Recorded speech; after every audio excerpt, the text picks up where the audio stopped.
शिवभूमि जिले के पथारखंडी विधानसभा केंद्र में पथारखंडी विधानसभा केंद्र के भाजपा उम्मीदवार कृष्णेंदु पाल ने एक नागरिक सभा में योगदान दिया। इस दिन पथारखंडी क्षेत्र में प्रवीण संवर्धना कार्यक्रम के साथ साथ प्रवीण के उन्नयन के बारे में कई मुद्दों पर आलोकपात किया। उन्होंने हनुमान जयंती के अवसर पर कई कार्यक्रमों में भी उन्होंने योगदान दिया। प्रवीण लोगों को सम्मानना प्रदान किए जाने के साथ साथ उनकी आशीर्वाद व सहयोगिता का भी उन्होंने मांग किया। आने वाले दिनों में पथारखंडी विधानसभा केंद्र में एक बार फिर से उन्नयन की धारा बरकरार रखे जाने के लिए सभी स्तर के लोगों को कृष्णेंदु पाल को मतदान कर उन्हें एक बार विजयी करवाने के लिए भी अपील किया गया। गौरतलब है कि स्वाधीनता के बाद पहली बार कृष्णेंदु पाल के प्रयास के चलते पथारखंडी विधानसभा केंद्र में उन्नयन की लहर आवासीय क्षेत्र के लोग देखते को पा रहे हैं और लोग लाभान्वित भी हो रहे हैं।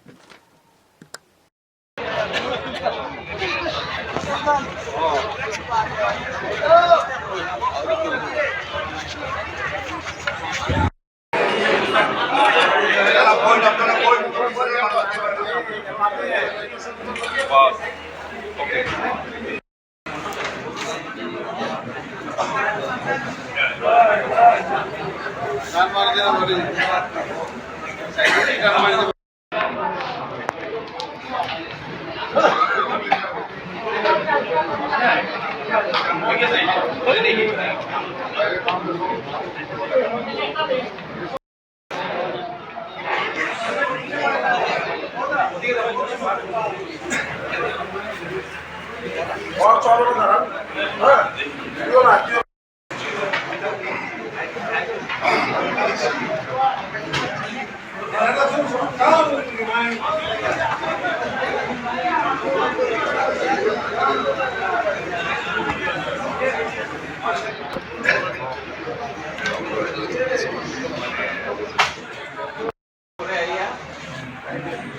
मंत्री वहाँ पर गया একজন লাইন দিয়ে দাও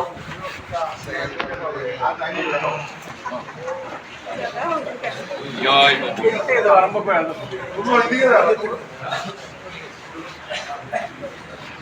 পিছনে দাও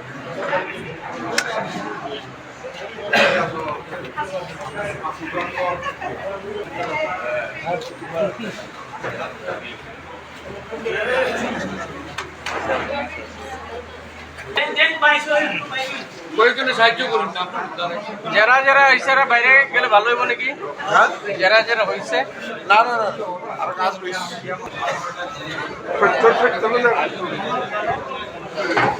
সত্যের প্রতীক্ষা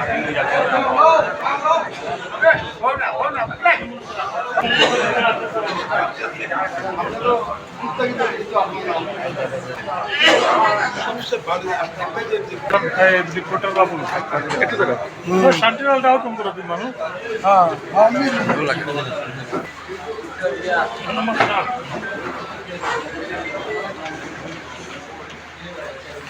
नमस्कार नमस्कार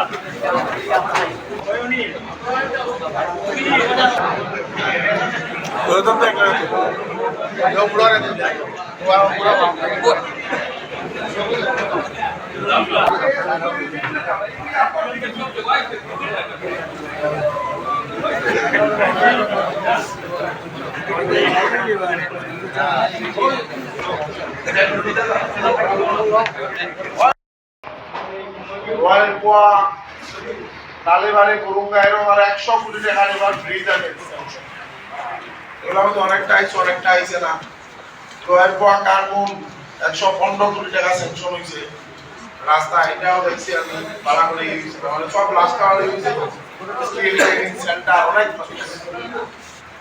তো 10 বছরে ভারতীয় জনতা পার্টি এই সরকার বিশেষ করে আমরা মুখ্যমন্ত্রী ডক্টর হিমন্ত বিশ্ব শর্মা মহাশয় কি কাজ করেছেন কি ডেভেলপমেন্ট হয়েছে প্রত্যেকটা সেক্টরের কথা আমি বইয়ে তুলে ধরার চেষ্টা করেছি।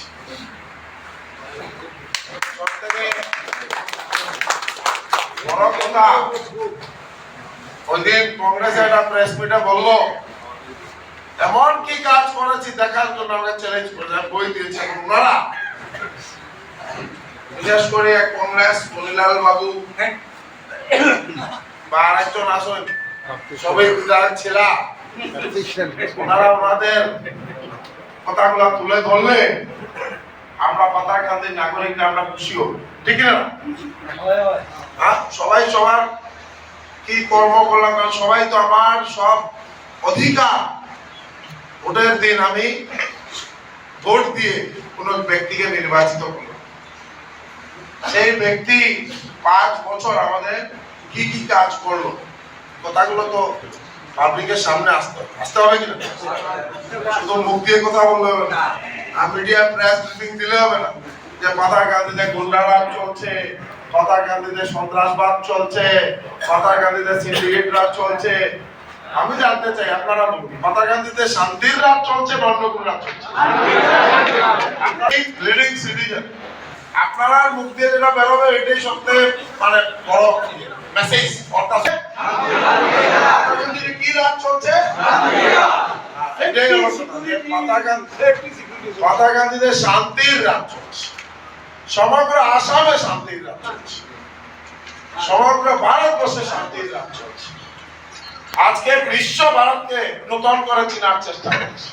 নব ভারত, শক্তিশালী ভারত, সমৃদ্ধশালী ভারত, এটাই ভারতের নূতন নরেন্দ্র মোদীজির নেতৃত্বে বিশ্বগুরু আসাম নূতন ভাবে একটা পরিচয় পেয়েছে সমগ্র ভারতবর্ষের মধ্যে মাননীয় মুখ্যমন্ত্রী ডক্টর হিমন্ত বিশ্ব শর্মা মহাশয়। আজকে আর বিশেষ আর বক্তব্য দিচ্ছি না, কারণ আমার লয়ের তো সেম ধরনের একটা মিটিং আছে।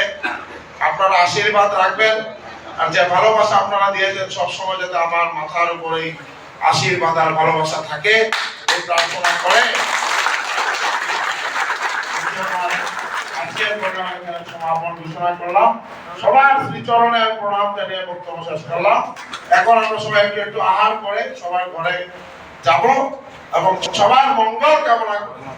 আর 9 তারিখের কারণে আপনারা আজকের পর থেকে একটু একটা মেসেজ আপনারা যেটা মানে যতটুকু করার আপনারা ওই আহ্বান করলাম। 9 তারিখ যাতে সবাইকে ভোট দান করেন এই প্রার্থনা রেখে সবাইকে প্রণাম জানিয়ে বক্তব্য শেষ করলাম।